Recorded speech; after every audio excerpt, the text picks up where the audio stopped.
Bonjour à tous et bienvenue dans cette nouvelle vidéo. On est en 2021 et je sais pas vous, mais personnellement ça me fait un bien fou de démarrer une nouvelle année et ça me donne un peu l'impression de repartir sur de nouvelles bases. Pour cette première vidéo, j'avais envie de partager un petit peu avec vous les leçons que j'ai apprises l'année dernière. Ça a été une année qui a été un peu particulière, 2020, je pense qu'on est à peu près tous d'accord là-dessus. Elle est arrivée avec son lot de nouvelles. Ça n'a pas été une année forcément facile pour tout le monde. En tout cas, pour moi, ça n'a pas du tout été une année facile.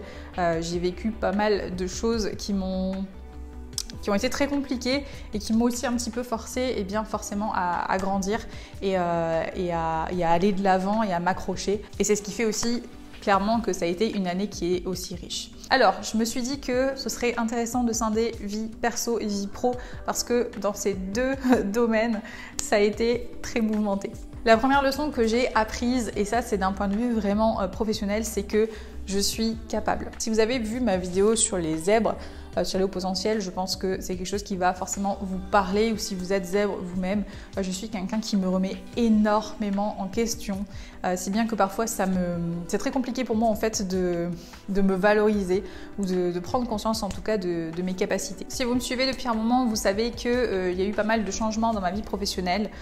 Jusqu'à mai à peu près, je travaillais avec une cliente principale, j'avais également une société donc avec cette personne-là. Et un peu tout ça s'est un petit peu arrêté au cours de l'année. C'était pas quelque chose qui était planifié du tout, en tout cas pas de mon côté. J'avais pas prévu de passer sur formation assistant blogueur à 100%. C'était pas du tout dans mes objectifs, mais pour autant, c'est arrivé.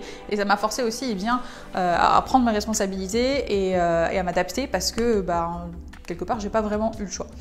Donc du coup, ça a été aussi une grosse claque. Dans le sens où le fait de devoir, d'un coup, de se retrouver seule, ça m'a un petit peu forcé à y aller en fait, à investir en moi-même clairement.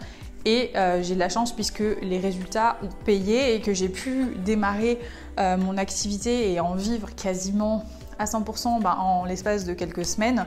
Alors que c'était pas du tout planifié et que c'était pas du tout dans mes projets. Ça fait vraiment partie des choses qui m'ont fait grandir. Il y a eu autre chose qui m'a également confortée dans ce sens-là, c'est le fait de rejoindre l'incubateur 56.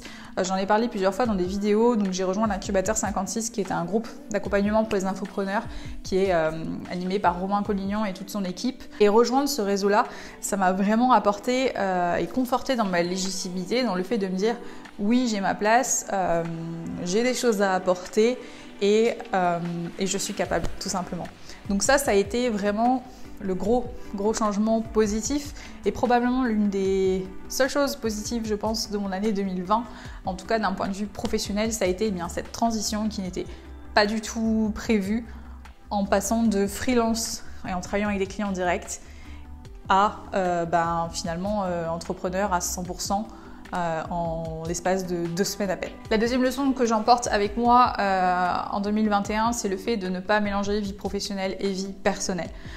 Les personnes avec lesquelles j'ai travaillé et notamment la personne principale avec laquelle j'ai travaillé ces dernières années a été également mon associé et on a noué une relation qui était extrêmement proche. On a été pendant un peu plus de 2 ans vraiment tout le temps en contact et ensemble, c'est bien que forcément le côté perso a débordé aussi sur la vie professionnelle. Et ça a été, je pense, quelque chose d'assez difficile à gérer pour elle et pour moi parce que, en tout cas je vais parler pour ma part, puisque il y a certains moments où on était dans une sorte d'incompréhension et où il y a des choses qu'on se permettait de dire qu'on n'aurait probablement pas dit de la même manière si on n'avait pas une relation aussi personnelle. Il y a des choses qui ont été dites qui n'ont pas été forcément simples à entendre, je pense pour elle comme pour moi, et la fin de notre collaboration a été clairement très compliquée. En tout cas, moi je l'ai très mal vécu et ça clairement c'est quelque chose dont je ne peux pas sortir indemne et qui a clairement marqué l'année 2020. Aujourd'hui donc cette collaboration s'est arrêtée, je suis officiellement sortie de l'entreprise que l'on avait ensemble. Et surtout, ça m'a fait réfléchir à cette notion, en fait, à ces liens que vous pouvez entretenir avec les clients avec lesquels vous travaillez. Je pense que c'est très naturel, et surtout quand on est freelance, quand on travaille avec des clients, de privilégier le rapport humain. Parce que quand on sort du salariat, on a envie de retrouver une proximité avec les gens et un vrai contact. Et c'est ce qui s'est passé en tout cas de mon côté. Ce qui peut être compliqué du coup, c'est de pouvoir gérer les deux. Et en tout cas pour moi, ça l'a été. Et aujourd'hui, je me rends compte que y a peut-être des choses qu'on aurait pu faire différemment, en tout cas que moi j'aurais pu faire différemment. Je ne sais pas trop comment, mais une chose est sûre, je ne m'associerai pas de sitôt avec quelqu'un et surtout pas une amie, parce que quand je vois les effets que peut avoir ce type de relation et les moments où ça ne fonctionne plus, du coup forcément, et bien sûr la relation personnelle, je me dis que ça n'en vaut pas la peine et que c'est très très compliqué à gérer. Donc voilà, deuxième leçon de 2020, scinder vie perso et vie pro, même si c'est pas toujours évident. Côté perso maintenant, il y a 2 événements marquants qui ont vraiment jalonné mon année 2020. La première, c'est le fait que le coronavirus, j'ai envie de dire. Alors je suis désolée, je continue à dire pour moi je peux pas dire là, il y a un truc qui va pas. Bref, le Covid.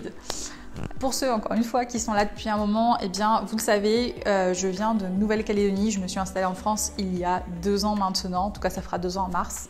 Et donc, j'ai grandi sur une île que j'ai quittée il y a 2 ans. Et j'avais prévu des vacances en mars dernier, donc en mars 2020, qui ont été forcément annulées en raison de la crise sanitaire. À l'heure où je tourne cette vidéo, les frontières de la Nouvelle-Calédonie sont toujours fermées, et ce jusque juillet 2021. Donc ça va faire bientôt, en tout cas ça fera quasiment 2 ans et demi que je n'ai pas pu rentrer chez moi, que je n'ai pas pu voir mes parents, mes amis, et juste rentrer chez moi en fait, me ressourcer un petit peu dans des endroits qui me sont familiers et qui me permettent de m'évader. Et ça a été très très compliqué pour moi de le gérer. Parce qu'aujourd'hui, personne n'a de certitude sur la manière dont les choses vont se dérouler par la suite. Donc je ne sais pas quand est-ce que je pourrais rentrer chez moi. C'est pas quelque chose que j'avais anticipé. Je pensais pas que ce serait aussi dur. Quand j'ai quitté la Nouvelle-Calédonie, jamais je n'aurais imaginé me dire que je ne pourrais pas y revenir simplement pour des raisons sanitaires en fait. Pour moi c'était inenvisageable, j'avais l'intention d'y revenir tous les ans et c'est ce qui était prévu, c'est pour ça que je devais partir en mars et ça s'est pas fait. Et ma mère devait venir en France aussi, ça n'a pas pu se faire et ça ne se fera pas avant de nombreux mois. C'est quelque chose qui est encore très très compliqué pour moi à gérer, et la leçon que je peux en retirer, même si c'est quelque chose que je savais déjà, c'est que chaque moment compte.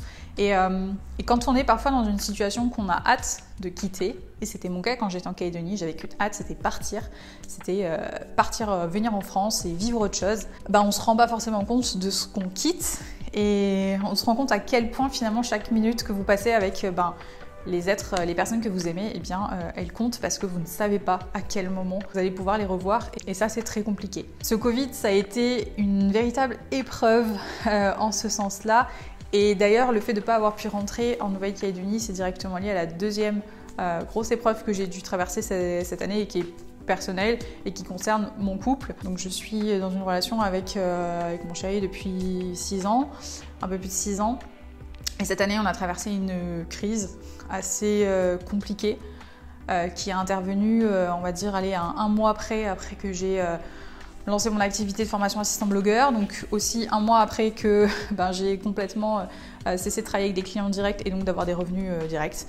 Et ça a été très très compliqué pour moi parce que je n'avais pas la tête au travail. On a clairement failli se séparer. Il y a des choses très très graves qui sont ressorties et qui ont fait que je n'avais vraiment pas l'esprit au boulot. Pour autant, j'avais lancé formation assistant blogueur. Donc j'avais des personnes qui étaient dans le programme, qui comptaient sur moi et sur mon investissement. Et il a fallu que je mette toute ma vie personnelle de côté pour pouvoir me consacrer et faire de ce programme ce que je voulais en faire et d'y donner le meilleur de moi-même et d'en faire quelque chose vraiment de qualité et qui me ressemble, qui soit à la hauteur des exigences que j'ai envers moi-même et qui sont assez hautes. Et ça a été très très compliqué.